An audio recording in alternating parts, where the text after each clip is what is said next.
Hey guys, this is Joe. Today I want to introduce you to our partner Vanta. Achieving ISO 27001 or SOC 2 compliance can unlock major growth for your company and build customer trust, but the process can be time intense and costly. Vanta automates compliance, getting your audit ready quickly and saving up to 85% of associated costs. And Vanta scales with your business, helping you enter new markets. Join 7,000 global companies like Atlassian, Flow Health, and Quora that trust Vanta. Claim 20% off Vanta at vanta.com/startupradio. That's vanta.com, spelled vanta.com/startupradio.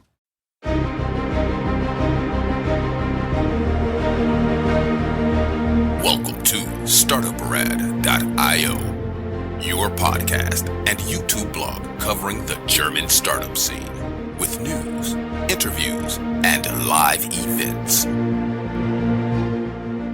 Hello and welcome everybody. This is Joe from Startuprad.io, your startup podcast and YouTube blog from Germany. Today bringing you another interview, this time in cybersecurity, together with fellow podcaster Mirko Ross, who's today my guest. Hey, how you doing? Hi, thanks for having me in your show. Totally my pleasure. We may tell a little bit about you, and I would just skim a little bit the surface of your podcast because you're part of the team behind the cybersecurity podcast called Hackwerk. Yes, sure.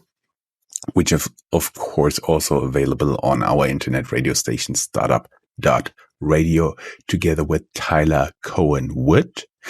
And you're also an IoT cybersecurity member for the European Union. You have been for the European Union Agency for Cybersecurity. So let's go a little bit through your life and how a Star Wars fan became a cybersecurity expert. Because for everybody who's not seen this, behind him there is some Star Wars stuff in the background of the video. But that's a good point. We can talk about Star Wars and what is the relation of Star Wars and cybersecurity. Maybe people who are Star Wars fans out there know that the Death Star had been destroyed by a data leak because it was the secret plans of the Death Star from the Empire had been leaked to the rebels, and the rebels got this plan, and by that they had the ability to find the exploits and vulnerabilities of the Death Star and destroy the Death Star. That's the relation between Star Wars and cybersecurity. And of course, we see a lot of data leaks currently ongoing. And believe me, it's not only the evil empire who is in danger. It seems to me that everybody of us and the economy and the society is in danger of data leaks and cybersecurity breaches. That is a pretty nice interpretation. I've actually never seen Star Wars as a story of cybersecurity, but from today on, I will. Yes, but coming back about my history, I mean, I started hacking as a teenager. And this is maybe a usual way often people are getting into cybersecurity if they are interested in computers, interested in computer system, and then you starting having a look on it. And if you have a look on it and if you're curious, you will find as well the weak spots of such systems. And then you can level up to certain access. Normally, you will not get as a regular user. So that was my step into cybersecurity. And then afterwards, I never had been at the evil side, but as well, I'm very closely related to the cybersecurity community and hacker community, even a member of the Chaos Computer Club, which is the biggest hacker community in the world. I'm closely related to hacker ethics and the hacker community. So that's my background. And with that background, when I was starting working with IoT, Internet of Things, and helping companies to step into the Internet of Things, it was on a certain level of my career very clear that this will be not getting into a good direction if we will not fix the cybersecurity issues in the Internet of Things. And that's currently the point we are now. I mean, we have several vulnerabilities seen in the past with connected systems. Systems are getting exploited. Companies are getting into danger. Data is lost. Even the critical infrastructure is in danger and stuff like that. So a lot of things is going on with this bloody internet, which is connected everywhere. And well, I see. Going a little bit back, what I found interesting positions are including member of the ENISA IoT expert group that was for the European Union, yeah. co-chair AIoTI distributed ledger working group. You have been an expert consultant for the European Bank for Reconstruction and Development, and you're board member of the Twins Foundation in Brussels. My brain always blues a circuit Brussels, beer and chocolate. Yes, and I mean, Belgium is awesome. Beer, chocolate, and French fries. French fries, yes. Yes, exactly. I mean, yes, there are some stations in my career where I'm always working with communities, and I always like to work with as well public authorities and regulatory makers, because it's very important that we are getting interchange of ideas and that we share what we know from the cybersecurity community with other people.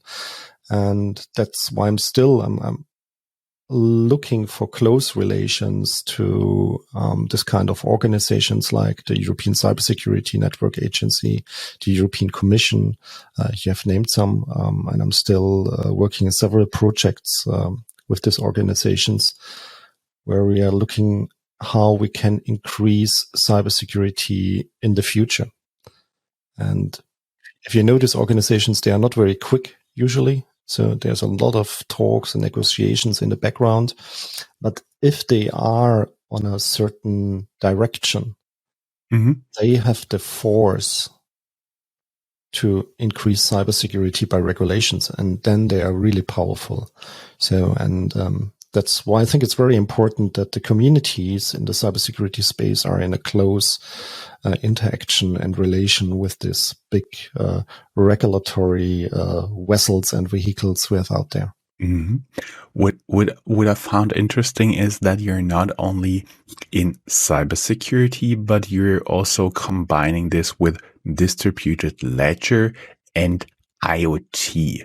I do understand IoT in the past especially has been a pretty weak spot because there are like zillions of little tiny devices, bigger devices who are delivered to their new owners. And in some cases, you, in the past at least, could not even change the password. And I do believe 90% of the owners don't do it, like from the company setup. And so they're very easily taken over. And I would also be curious about your perspective on cybersecurity and distributed ledgers, because what a lot of people think, well, it's on many computers, and so it's also secure because there are many copies out there. But I'm not sure that there's 100% security out there. No, that's it's a good topic. So first of all, what you have mentioned are this zillions, trillions, whatever insane numbers of connected devices, and we'll get more and more, because this is the way how the internet is developing. So everything will be connected. Even maybe the chair we are both sitting on will be connected. Your coffee cup. What else? It's the Internet of Things. It's the Internet of everything, which will be connected. That's why we have IP6 for the people out there, because we need more IP addresses for all this trillions and zillions of stuff out there. If things are insecure on large fleets, and you've mentioned, for example, IP cameras, and these are really some of the worst products out there, because they are mass products produced very cheap, used by consumers with low security by design in there. And of course, these are the prior victims for botnet operators, because it's easily, you can scan the internet for such devices and then just simply do a password brute force attack to find out, is it the factory setting password, admin1234, admin, and so on. But by that, you can take over as a botnet operator millions of devices, and you can use them for your own purpose. And the main purpose, for example, is denial of service attacks for rent. That's one. I've learned that as well many social media accounts, like on Instagram or Twitter, are operated by IoT botnets. So it's as well the revenue stream for the botnet operators. And for the higher level IoT devices, let's take someone with more CPU power. In the future, it could be maybe a connected car. They're prior attacked, for example, as well for crypto mining, hijacking, and stuff like that. So the world for cyber criminals is wide open with open IoT devices. I'm actually not surprised when you talked about the Instagram, because when I post something on Instagram, within 10 seconds, there is something like a comment promoted on blah, blah, blah. I'm diligently deleting those accounts and blocking those people from ever commenting again. But it's like a wave. I've seen that in the past on Twitter as well. For my feeling, it has become a little bit less, but actually what I vividly remember is when we posted English translations of bad news about Wirecard very, very early in the scandal. There was also a lot of pushback in a semi-automated way. And I thought, that is quite interesting that somebody really tries to organize campaigns on social media for that.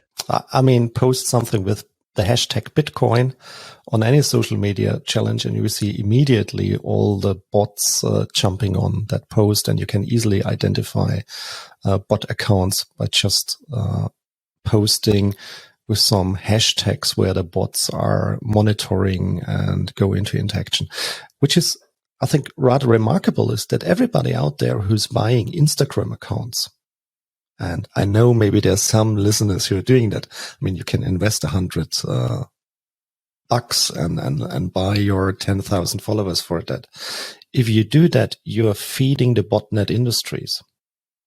You're feeding the cyber criminal organizations, because that's one of their revenue streams. Mm-hmm.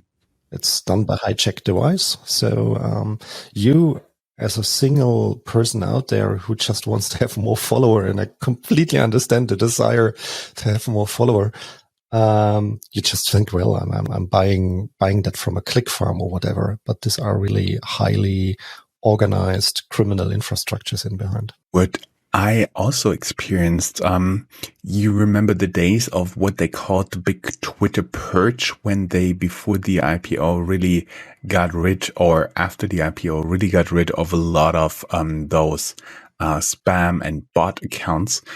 In the time before that, apparently somebody didn't like us, and within I think 24 hours, we had apparent spam accounts of more than 1,000 who followed us within 24 hours. It was becoming so bad that we reached out on Twitter with a tweet, "Hey, Twitter, please help us." Yeah, because it's bad for the reputation of your account. I mean, you don't need to use rocket science analytics to find out how many spam accounts and bot accounts are following towards your own social profile.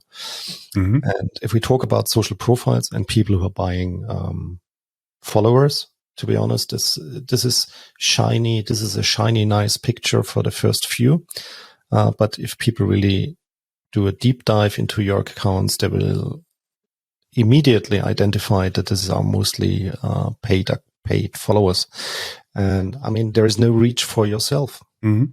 except that you have an insane number of followers. So it makes no sense to me to do that. But however, it seems to me some people have the desire. So they're feeding a cyber criminal industry. Mm-hmm. Mm-hmm. And as a founder of Asvin, you are also fighting that. You are a cybersecurity company. I realized you are. Oh, one thing we completely forgot to talk about the security in the distributed ledger. Oh yes, okay. First of all, why we and I like the distributed ledger idea. This is not about that this is a more secure way to store and proceed data than in any other system. That's a wrong perception. The main idea is that it's more resilient towards, for example, manipulation, because you can do this integrity checks between all parties who are operating a ledger. That's number one. And the second one, it's a decentralized network. So it's more difficult to tear down a decentralized network than a centralized network. So tearing down a powerful network of ledgers as an attacker is almost impossible, while tearing down a centralized service, for example, by a DDoS, it's just a matter of size of the weapon you are using to a specific server address and the capability of the defender, how much he would like to invest on DDoS defending methods. So that's why I personally like the ledger idea as well. It turns the internet back from a centralized system, which we have seen currently in the past with the cloud and other stuff, that more and more power had been centralized in the web. With the ledger, we can go for a decentralized system, which is as well a way of democratizing the internet again.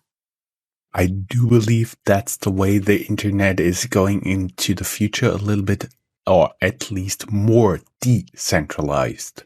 Yeah, and cybersecurity is a strong driver for that. Mm-hmm.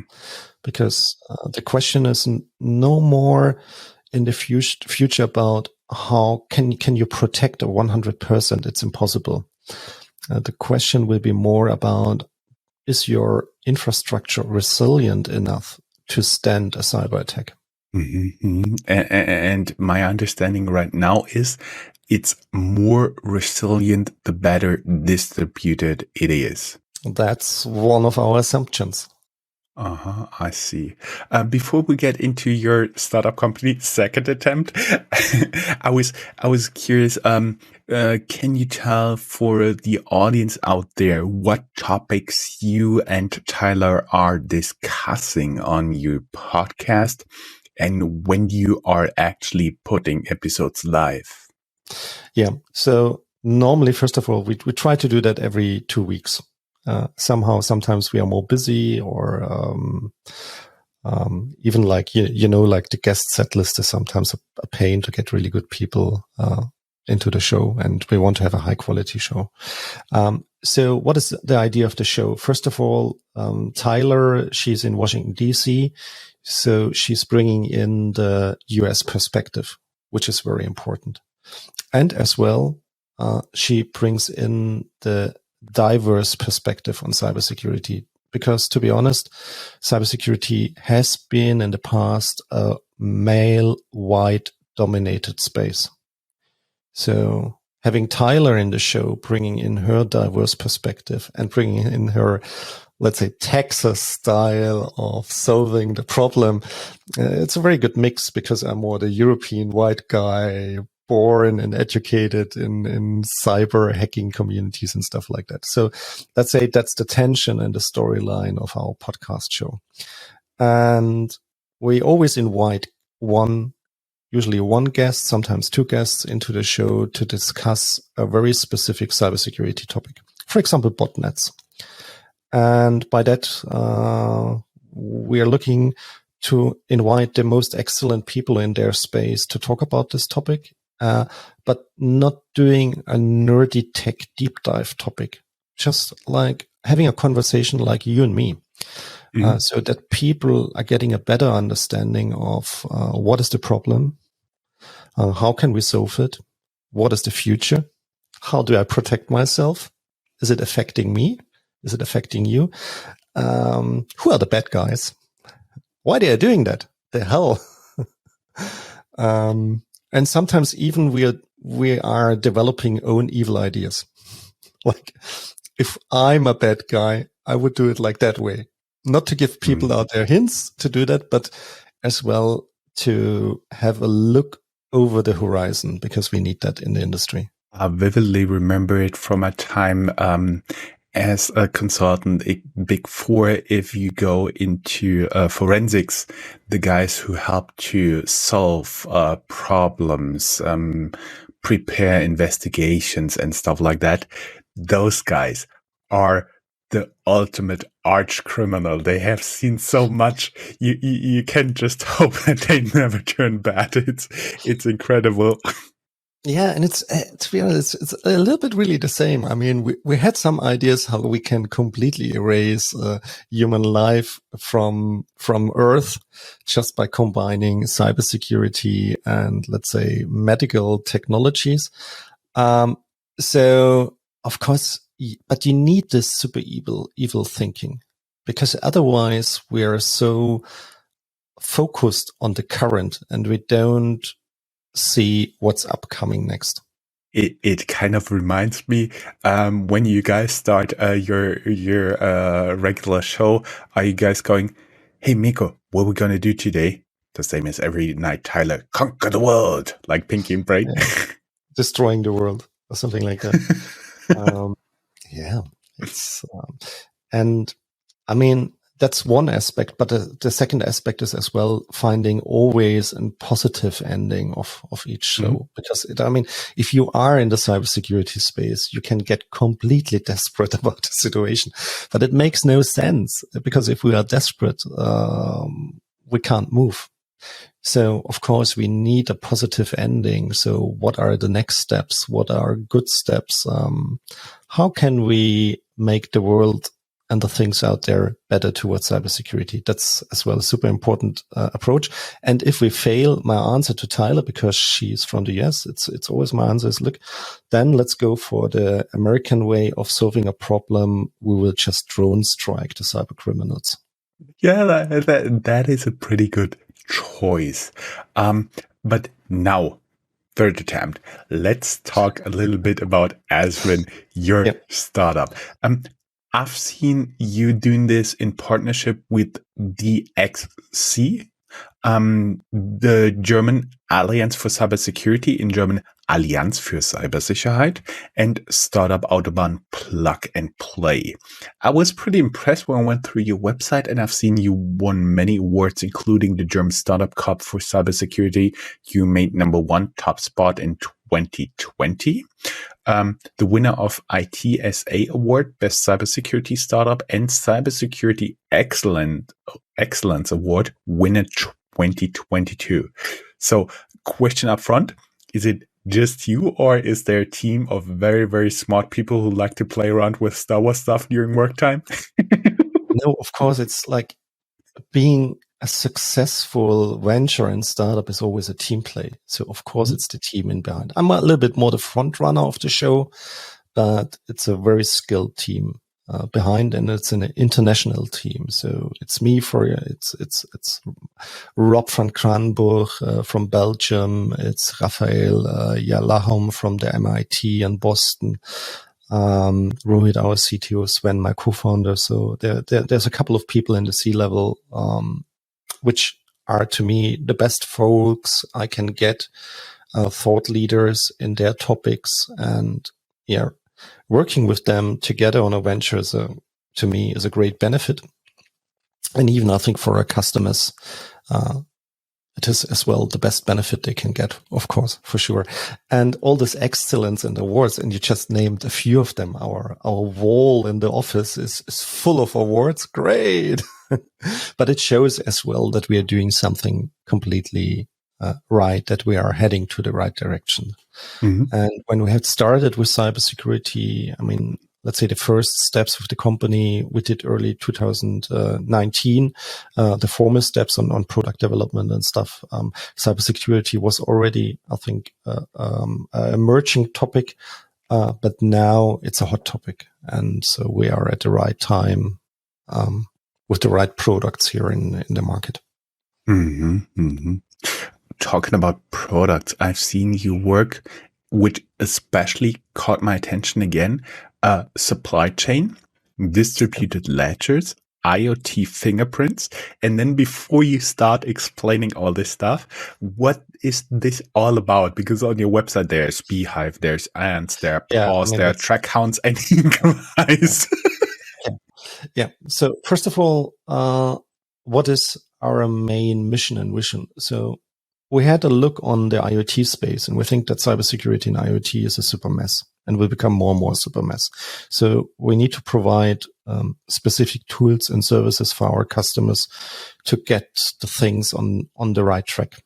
And by that, we have built up a product suite of different services. One service, for example, is how can we identify an IoT device by unique fingerprint?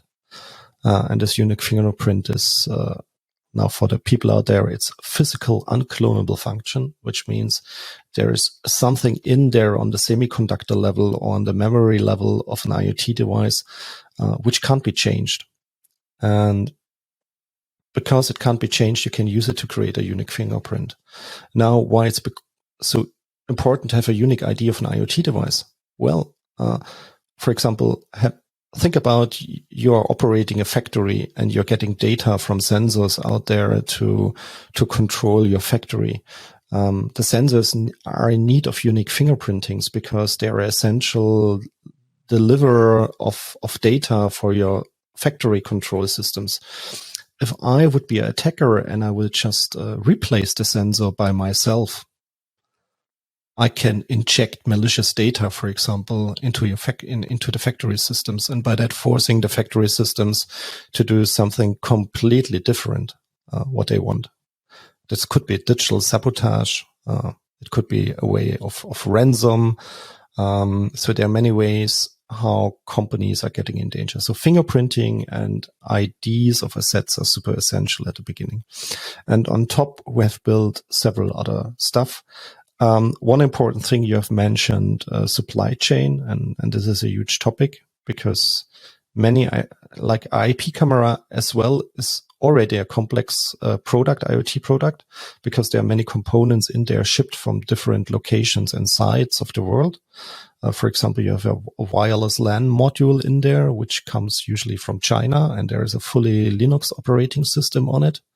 How many companies who are producing these cameras really know what kind of software stacks are on this wireless LAN module? To be honest, not too much. And by that, as it is a complete Linux stack, you can do a lot with that. And the worst things is, of course, that there are backdoors in there and data is getting leaked to other sources. But this is, let's say, still a quite simple IoT product. But think about a car. A car is a super complex IoT product. Mm-hmm. Hundreds, thousands of suppliers at the back end. And they are supplying components where software is on it. And if you want to secure a car in the future, you really need to be sure that your supply chain is safe and secure. And for these cases, we are providing solutions where you can track and trace the provenance of software, for example, like a specific software which is installed and running on a car. Where does this software coming from? What kind of quality management and security testing had been done towards this software? How many hands of suppliers had this particular software in their own processing and stuff like that? So that's super interesting. And for cars, I think it's quite logical because cybersecurity is tied to safety. Safety of passengers in cars, drivers, of pedestrians, of other people in the traffic. So this is then not only about cybersecurity, it's as well about safety. Mm-hmm. And you can take more and more examples, medical products and so on. So it's a huge space and software supply chains are critical. Yeah, I've seen you working not only in smart cities, the industries you're covering, logistics, automotive, but I also telecoms, and I found space. Yeah. I mean, I like space industries, and space is a super, super interesting topic towards cybersecurity. Because for the people out there who had a look in space industries, maybe they know SpaceX and other stuff. So the space industry as well is transforming. It's like, if you look in the past, there had been these big rockets like a Saturn V where you were flying to the moon, which were super expensive, super big. And now the space industry has turned more to a private industry where small rockets with small payloads are shot into the low orbit space. There are many new satellites companies out there with so-called CubeSats. That's very small satellites, size of a Rubik cube. That's why they're called CubeSat. And the satellites are deployed into thousands, 100,000. So there are estimations that we will have soon more than 100,000 small and CubeSats in the low orbit. Mm-hmm. And now many of them are operated by startups and other ventures. Satellites are now built in a industrial level, industrial size. So they're using more and more software from the shelf, like Linux on it. And by that, they are as well deploying vulnerabilities from their software supply chain on satellites.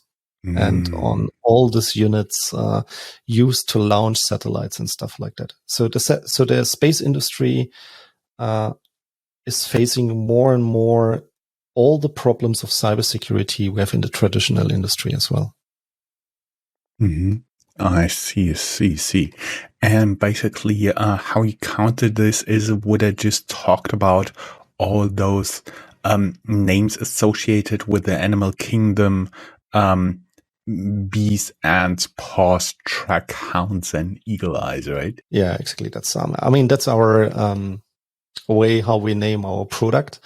And for example, if you take Tracehound is the way how you can track and trace software in supply chains between different suppliers. Eagle Eye is the possibility to have analytics and monitoring on this supply chains. So we have created different sets and services which allow us, our customers, to manage this upcoming cybersecurity challenges. I see. Two more questions because we are already running at more than 30 minutes of recording. How you guys are currently funded? Are you open to talk to potential investors? Yeah, we are seed funded. So we had closed the seed funding early this year.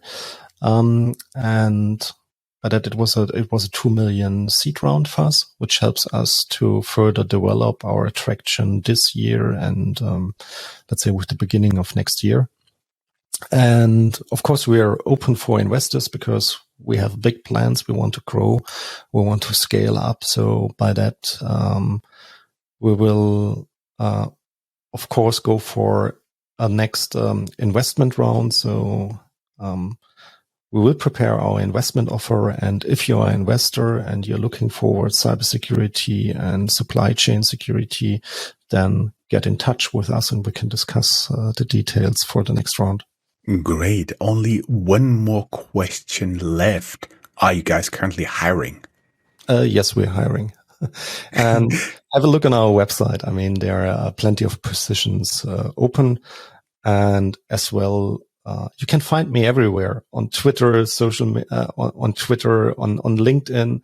If you think you want to step into cybersecurity or you're an expert in cybersecurity, and just get in touch with me. Drop me a message, and then I will link you to the right persons to discuss about a position. I actually will link in the show notes of this interview your website. It's Asvin, asvin.io/jobs. So that will be also available.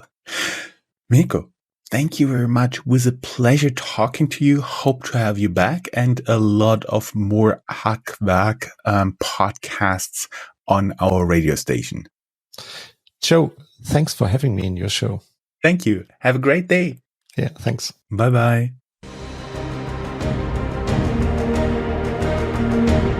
That's all, folks. Find more news, streams, events, and interviews at www.startuprad.io. Remember, sharing is caring.